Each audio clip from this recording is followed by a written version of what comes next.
We have the question to find the particular solution of the differential equation dy by dx is equal to 1 plus x plus y plus xy, given that y is equal to 0 when x is equal to 1.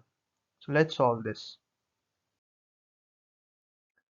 So the question can be written as dy by dx 1 plus x plus y 1 plus x. We have taken y as common, or now we can take 1 plus x as common. So we get dy by dx is equal to 1 plus y multiplied by 1 plus x.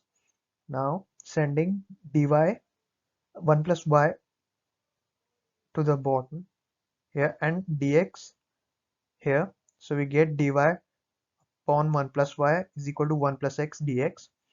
Now integrating on both sides. For the LHS we get log 1 plus y, and for the RHS we get x plus x square by 2 plus c.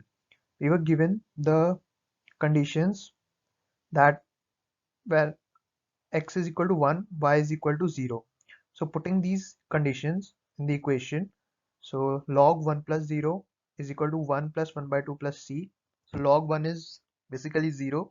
So by solving the equation we get c's value as minus 3 by 2.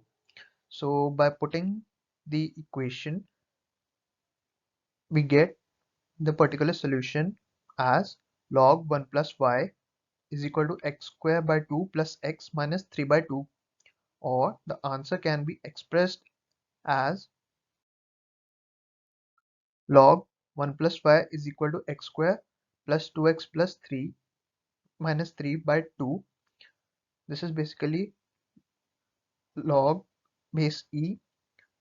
So by transferring log to that side we get 1 plus y e to the power x square plus 2x minus 3 by 2, or y is equal to e to the power x square plus 2x minus 3 minus 1.